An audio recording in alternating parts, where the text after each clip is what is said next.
वो बचपन से ही निडर, बहादुर और बेबाक था।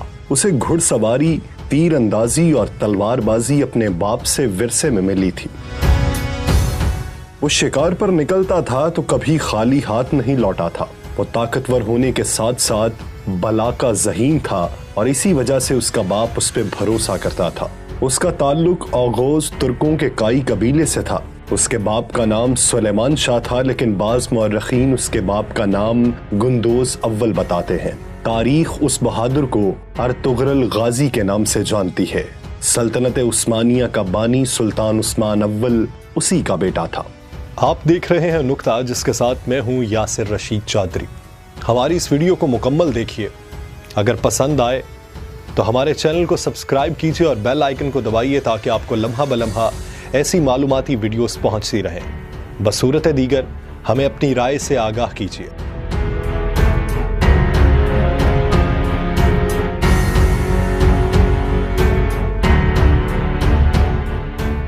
अर्तुगरुल 1190 में मौजूदा तुर्की के सूबे बरूसा में पैदा हुआ।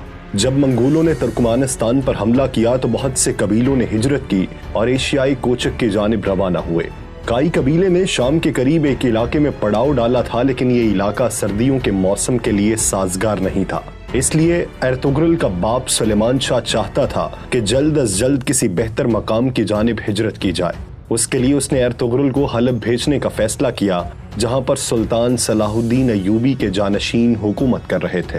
हलब के सुल्तान अल अजीज के पास सुलेमान शाह के एलची के तौर पर अर्तुगरुल को भेजा जाना था, लेकिन उससे पहले एक ऐसा वाकया हुआ जिसने काई कबीले को मुसीबतों में धकेल दिया। अर्तुगरुल गाजी अपने जानिसारों के साथ शिकार खेलने गया तो वहां उसने देखा कि कुछ सलीबी ईसाई कैदियों को लेकर जा रहे हैं। उसने कैदियों को बचा लिया और सलीबियों को कत्ल कर दिया, जबकि कैदियों को कबीले में ले आया। सलीबियों से झड़प में उसने अनातोलिया पर काबिज सलीबी सरदार तीतुश का भाई भी कत्ल कर दिया, जिसके बाद सलीबी काई कबीले के दुश्मन हो गए। जबकि जो कैदी वो साथ लाया था उनमें एक बूढ़ा शख्स और उसकी एक बेटी और बेटा था। ये शख्स रूमी सल्जूक शहजादा गयासुद्दीन था, जिसे शहजादा नुमान भी कहा जाता है। उसकी बेटी हलीमा सल्जूक शहजादी थी, जो बाद में अर्तुगरुल की बीवी बनी, और उसका भाई शहजादा शहीर भी उनके साथ था। उस वक्त तख्त की हिफाजत और किसी बगावत को कुचलने के लिए सुल्तान ने अपने भाइयों को कैद कर दिया था, लेकिन शहजादा नुमान काई कबीले के हाथ लग गया था। उसकी बाजियाबी के लिए सल्जूक गवर्नर ने भी काई कबीले को धमकाना शुरू कर दिया, लेकिन काई सरदार ने अपनी रिवायात का पास रखते हुए कैदी उनके हवाले करने से इनकार कर दिया।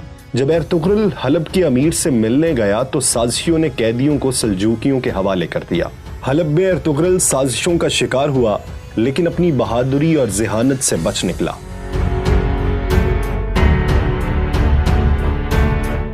अर्तुगरुल ने जो इलाका सुल्तान से हासिल किया वो सलीबियों के कले के नजदीक था और उसमें रहने का मतलब था कि मौत के मुंह में चले जाना।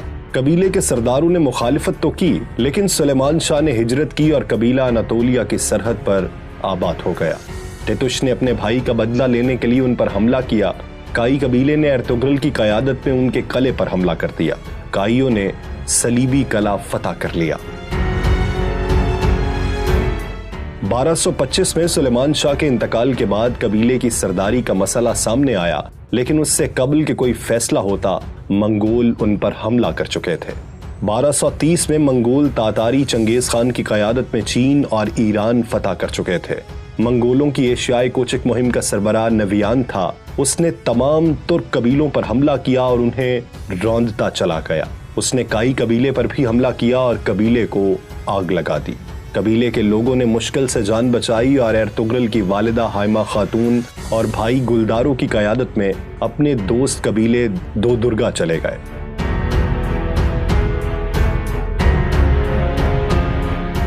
दो दुर्गा कबीले का सरबराह अर्तुगरुल का मामू था। उसने उनको रहने की जगह दी और उनकी मदद का फैसला किया। अर्तुगरुल ने मंगोलों के खिलाफ लड़ने का फैसला किया, लेकिन कबीले के अमायदीन और उसके मामू और भाई ने इसकी मुखालिफत कर दी। लेकिन वो खामोश रहने वाला नहीं था। उसकी दूरअंदेशी ने उसे बता दिया था कि मंगोल सुकून नहीं करेंगे और सब कुछ तबाह कर देंगे। उसने अपनी बीवी हलीमा को सुल्तान अलाउद्दीन के क़ुबाबाद के पास भेजने का फैसला किया ताकि वो सल्जूक रियासत में मुकीम हो सके और मंगोलों के खिलाफ जंग भी कर सके।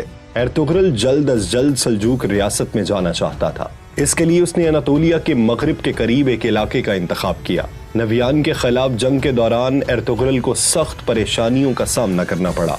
उसके मामू की वफात के बाद उसका मामूजाद दो दुर्गा कबीले का सरबराह बन गया, लेकिन वो अपनी सौतेली माँ और गद्दारों के हाथों कठपुतली बन चुका था। एर्तुगरुल के कबीले के सरदार का इंतखाब किया गया तो उसके भाई गुलदारों ने सरदारों को पैसे देकर साथ में लाया और सरदार बन गया। उसका सरदार बनने का मकसद था कि वो एर्तुगरुल को अनातोलिया जाने से रोक सके। एर्तुगरुल के भाई की पुश्त पर सल्जूक सुल्तान का नामजद करदा वजीर सादुद्दीन कोपेक था। सादुद्दीन कोपेक एक फितना परवर शख्स था। सादुद्दीन कोपेक सुल्तान को मारकर सल्जूकी तख्त पर कब्जे का ख्वाब देख रहा था, लेकिन उसे एर्तुगरुल उस राह में रुकावट नजर आता था। एर्तुगरुल ने मंगोलों के सरदार नवियान को जंग में शिकस्त दी और सलीबियों की सरहद पर हिजरत का फैसला कर लिया। एर्तुगरुल को एक दीनी शख्सियत इब्नुल अरबी की रहनुमाई भी हासिल थी, जो कि उसकी हर फैसले पर रहनुमाई करते थे। उसके साथ साथ एर्तुगरुल की बहादुरी की वजह से तुर्कों की तंजीम सफेद दाढ़ी वाले भी उसकी पुश्त पर थे और उनकी मर्जी से ही वो सलीबियों के करीबी सरहद पर हिजरत करना चाह रहा था। उसने अपने भाई से बगावत की और अपने जानिसारों, वालिदा, छोटे भाई, बीवी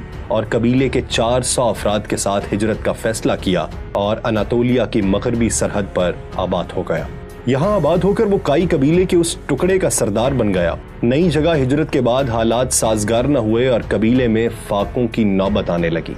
इस दौरान एर्तुगरुल के कबीले की खातीन कालीन बनाने का काम करती रहीं और उन कालीनों को बेचकर अनाज लाया जाता रहा, लेकिन वो खाने के लिए बहुत कम था। मगरबी सरहद पर उसका सबसे बड़ा हरीफ चावेदार कबीला था, जिसके सरदार जानेदार बे के बेटे औराल ने एर्तुगरुल की मुखालिफत की और उसके कालीनों के काफिले पर हमला करके उसके मुतअद्दिद सिपाही कत्ल कर दिए और उसके साथ साथ तमाम माल जला दिया, जिसके बाद उसके कबीले पर मजीद मुसीबतें टूट पड़ी। वो जिस बाजार में तिजारत करते थे उस बाजार को हानली बाजार कहा जाता था। ये बाजार आज भी तुर्की में हानली बाजार के नाम से मौजूद है। इसका मालिक सैमून कुस्तंतीनिया के सलीबियों का जासूस था। जब एर्तुगरुल को मालूम हुआ तो सफेद दाढ़ी वालों ने उसे इस जासूस को खत्म करने का हुक्म दिया। एर्तुगरुल ने अपने सिपाही नूरगुल के साथ मिलकर उसको बेनकाब किया और उसके खिलाफ जंग करके हानली बाजार पर कब्जा कर लिया। उसने चाबेदार कबीले के सरदार के बेटे औराल से भी इंतकाम लेने का फैसला किया, लेकिन अमीर सादुद्दीन कोपेक ने मुदाखलत की और उसे बचा लिया। अमीर सादुद्दीन चूंकि उस इलाके का सरदार आला था, इसलिए उसकी बात का मानना जरूरी था, लेकिन एर्तुगरुल उसको खातिर में नहीं लाता था। इस दौरान सुल्तान अलाउद्दीन कैकोबाबाद का उस इलाके से गुजर हुआ तो उसने हानली बाजार के रोमी और ईसाई ताजरों से जब एर्तुगरुल की ईमानदारी और बहादुरी का तज़किरा सुना तो वो उससे बहुत मुतासिर हुआ। अमीर सादुद्दीन ने सुल्तान को बरगलाया कि एर्तुगरुल रियासत के अंदर रियासत बना रहा है और हानली बाजार को सल्तनत को देने की बजाय उस पर खुद काबिज हो गया है। लेकिन सल्जूक सुल्तान पहले ही एर्तुगरुल का मद्दाह हो चुका था और तुर्कों की रिवायात के मुताबिक तलवार से हासिल की गई जगह उसकी मिल्कियत होता है। सुल्तान ने एर्तुगरुल को इस सारे इलाके का सरदार आला बना दिया और सादुद्दीन को वापस कूनिया बुला लिया। सरदार आला के साथ साथ उसने एर्तुगरुल को कारा चायसार कला फतह करने का भी हुक्म दिया, क्योंकि उन्होंने सुल्तान पर हमला करने की कोशिश की थी। सुल्तान ने उसको वादा किया कि वो जल्द अपनी एक फौज उसकी मदद को भेजेगा। उन सब जंगों में चावेदार कबीले का औराल बे एर्तुगरुल के खिलाफ रहा, मगर उसका भाई आलियार और बहन इस्लाहान ने एर्तुगरुल का साथ दिया। आलियार जानफिशानी से लड़ते हुए शहीद हो गया। उसके भाई औराल को एर्तुगरुल ने बगावत के जुर्म में कत्ल कर दिया। उसकी बहन इस्लाहान को कबीले की सरबराह बना दिया गया और एर्तुगरुल ने अपने सबसे बेहतरीन दोस्त तुर्गुत, जिसे नूरगुल भी कहा जाता है, उससे उसकी शादी करवा दी। लेकिन याद रहे, नूरगुल की पहली बीवी मंगोलों के हमलों में जिंदा जला दी गई थी। यूं दोनों कबीलों में दोस्ती की फजा पैदा हो गई। इस दौरान एक झड़प में कले का कमांडर वेसिलियोस एर्तुगरुल के हाथों मारा गया और नीकिया के शहंशाह ने आरस को गवर्नर बनाकर भेजा। आरस ने एर्तुगरुल की तरफ दोस्ती का हाथ बढ़ाया और जंग रोक दी, लेकिन अमीर सादुद्दीन कोपेक और चावेदार कबीले की दूसरी शाख के सरदार बहादुर बे के साथ मिलकर उसने एर्तुगरुल के खिलाफ साजिशें शुरू कर दी। उसने एर्तुगरुल के बेटे को भी कैद कर लिया और बहादुर बे की साजिशों में मदद की। एर्तुगरुल ने बहादुर को कत्ल कर दिया और चावेदार कबीले का नया सरदार इस्लाहान के शौहर नूरगुल को बना दिया। उससे निमटकर एर्तुगरुल ने सुल्तान की फौज का इंतजार किए बगैर ही अपने सिपाहियों के साथ मिलकर किले पर हमला किया और किले पर कब्जा कर लिया। किले का गवर्नर आरस अपनी जान बचाकर भाग गया और किले पर सल्जूक सल्तनत और काई कबीले का परचम लहरा दिया गया। कारा चाइसार कला और हानली बाजार फतह करने के बाद एर्तुगरुल का हर तरफ चर्चा होने लगा। एर्तुगरुल ने किले में अपने भाई सारिम को नायब मुकर्रर किया और सादुद्दीन कोपिक के साजिशों से सुल्तान को आगाह करने कूनिया चला गया। कूनिया में सुल्तान को उसने अमीर सादुद्दीन के खिलाफ सबूत दिए, लेकिन वो साजिशी अपनी जान बचाने में कामयाब हो गए।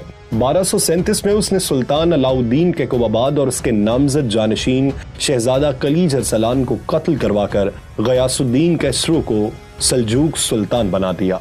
सुल्तान के कत्ल का इल्जाम एर्तुगरुल पर लगा दिया और उसे कैद में डाल दिया गया। एर्तुगरुल को कैद में डालने के बाद सल्तनत पर अमीर सादुद्दीन कोपिक का कब्जा हो गया। उसने कारा चाइसार किले और उस इलाके से एर्तुगरुल की सरदारी खत्म करवा दी और गुनाल्प नामी किलेदार को सरदार आला और किले का निगरान बना दिया।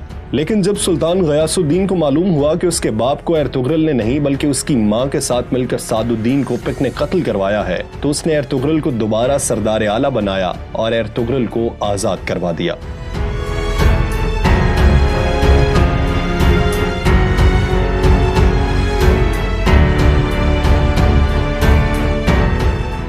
सुल्तान गयासुद्दीन ने अमीर सादुद्दीन को कत्ल करने का हुक्म जारी किया और एर्तुगरुल को यह जिम्मेदारी सौंपी। एर्तुगरुल ने गुनाल्प बे को इस साजिशी शख्स की असलियत से आगाह किया और उसके साथ मिलकर सादुद्दीन कोपिक का खात्मा किया और सल्तनत को दोबारा पैरों पर खड़ा करने की कोशिश की। लेकिन उसने गुनाल्प को कारा चाइसार किले का निगरान ही रहने दिया और खुद कबीले समेत सोगोत हिजरत कर गया। सोगोत वह इलाका था जो उसकी बहादुरी से खुश होकर सुल्तान अलाउद्दीन ने उसे इनायत किया था और आजादी दी थी कि वो चाहे तो इर्द गिर्द के इलाके फतह करके अपनी जागीर बढ़ा सकता है। उसने हानली बाजार भी सल्जूक रियासत को सौंप दी और खुद सोगोत हिजरत करने की तैयारी करने लगा। इस दौरान ओख्ताई खान ने दोबारा अनातोलिया पर हमला करने का ऐलान किया और नवियान को यह काम सौंपा गया कि वो या तो सुल्तान गयासुद्दीन को अतात पर राजी करे या फिर अनातोलिया को तबाह बर्बाद कर दे। नवियान ने जब सुल्तान गयासुद्दीन को 2 गुना लगान और अतात का हुक्म दिया तो उसने एक सुलहनामा देकर एर्तुगरुल को नवियान के साथ ओख्ताई खान के पास सफीर बनाकर भेजा। एर्तुगरुल की गैर मौजूदगी का फायदा उठाते हुए नवियान की बहन ने काई कबीले पर हमला करने का मंसूबा बनाया, लेकिन वो कामयाब न हो सकी और नवियान की बहन मारी गई। उधर जब एर्तुगरुल ओख्ताई खान के पास पहुंचा तो उसने अमन मुआहिदे पर मुहर लगा दी और 2 साल के लिए सल्जूकों को मोहलत मिल गई। लेकिन इसी दिन ओख्ताई खान मारा गया और उसकी मौत का जिम्मेदार एर्तुगरुल को करार दिया गया, लेकिन वो भाग निकलने में कामयाब हो गया। नवियान ने उसका ताकुब किया लेकिन नाकाम रहा। नवियान वापस चला गया और ओख्ताई खान के बेटे कदुन खान को, जो उसका जानशीन था, उसे अनातोलिया पर हमले के लिए तैयार किया, जिसके नतीजे में 1243 में कोसे डाग की जंग लड़ी गई। एर्तुगरुल जब वापस कबीले पहुंचा तो उसने सोगोत जाने के लिए कबीले को तैयारियां शुरू करने का हुक्म दिया। इस दौरान सोगोत की सरहद पर मौजूद किले के गवर्नर ने उसके सिपाहियों पर हमला किया और उसके जवाबी हमले में उसने किले के गवर्नर को मार दिया और किले पर कब्जा करने का फैसला किया। लेकिन ऐन उस वक्त नीकिया के शहंशाह का बेटा प्रिंस थ्योडर बजाते खुद उसके पास आया और उससे शहंशाह की जानिब से माजरत की और दोस्ती का हाथ बढ़ाया, जिसके बाद सोगोत में सलीबियों की जानिब से खतरा टल गया और उसने कबीले समेत सोगोत हिजरत कर ली, जो कि अब एर्तुगरुल गाजी की जागीर थी। कोसे डाग की जंग में सल्जूकों को बुरी तरह शिकस्त हुई और मंगोलों ने अनातोलिया पर कब्जा कर लिया और इर्द गिर्द के तमाम किलेदार, कबीलों के सरदार, यहाँ तक कि सुल्तान भी मंगोलों को टैक्स देने पर मजबूर हो गया। सल्जूक दरबार में सुल्तान मंगोलों के हाथ की कठपुतली बन गया। गयासुद्दीन का जानशीन मुकम्मल तौर पर मंगोलों के हाथों में खेल रहा था। मुस्लिम उमरा मंगोलों से सोना लेकर उनके मफाद के लिए काम कर रहे थे। सुल्तान के बड़े बेटे अज़ाउद्दीन कैकाउस ने मंगोलों से बगावत की, लेकिन उसका साथ देने वाला कोई नहीं था, इसलिए उसने नेकिया में जाकर पनाह ली और उसका भाई रुकनुद्दीन कलीज अरसलान सुल्तान बन गया। मंगोलों का हुक्मरान हलाकू खान बन गया था, जो मशरिक में तबरेज तक खून की नदियां बहा चुका था और अनकरीब अनातोलिया के बाकियों को रौंदने का मंसूबा बना रहा था।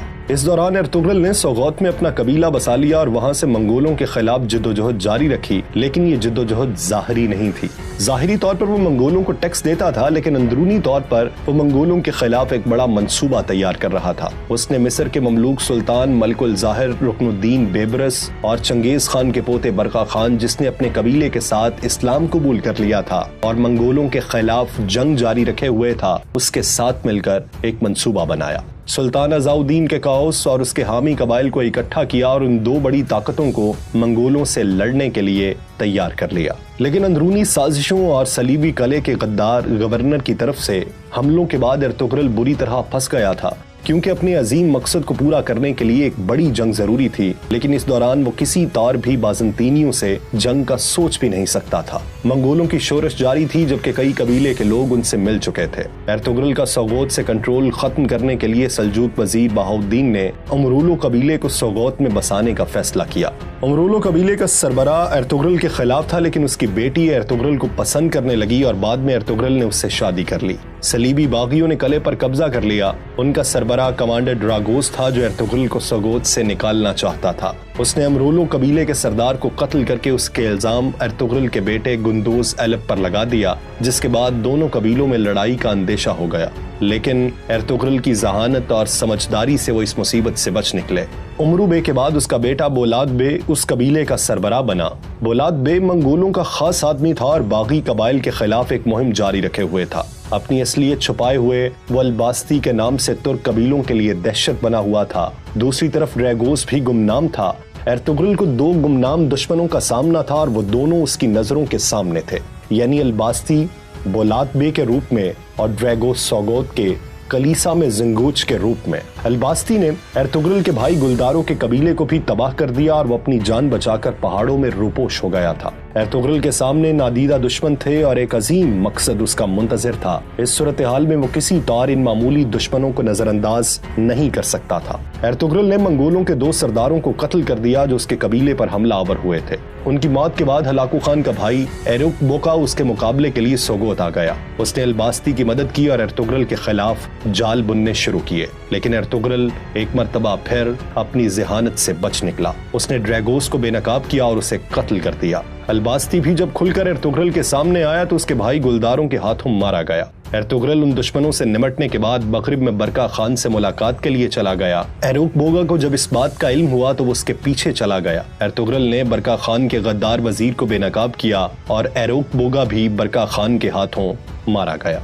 अर्तुगरुल ने बरका खान के साथ मिलकर मंगोलों से जंग की। उसने बरका खान को यकीन दिलाया कि जब वो मंगोलों पर हमला करेगा तो अनातोलिया के तुर्क उसके शाना बशाना होंगे, जबकि सुल्तान ज़ाहिर बेबरस भी अपनी फौज के साथ उनके साथ शामिल हो जाएगा। अर्तुगरुल वापस कबीले आ गया और अपने छोटे भाई दुंदार बे को कायम मकाम बनाकर उस जंग के लिए रवाना हो गया। उस जंग में मंगोलों को शिकस्त हुई। लड़ाई के दौरान ही हलाकू खान अलील हो गया और बीमारी से चल बसा। मुसलमानों को फतह नसीब हुई। बगदाद से खिलाफत अब्बासिया के खात्मे के बाद खिलाफत अब्बासिया काहिरा मुंतकिल हो गई। सुल्तान बेबरस भी वापस मिस्र चला गया और अर्तुगरुल जंग से गाजी बनकर लौटा, इसीलिए गाजी उसके नाम का हिस्सा बन गया। वो 1280 में 90 साल की उम्र में सोगोत में फौत हुआ और उसी शहर में उसका मकबरा तामीर किया गया। अर्तुगरुल गाजी की बहादुरी और शुजात और फरोगे इस्लाम की खातिर जद्दोजहद की निशानी के तौर पर तुर्कमानिस्तान में उसके नाम पर एक मस्जिद भी तामीर की गई है।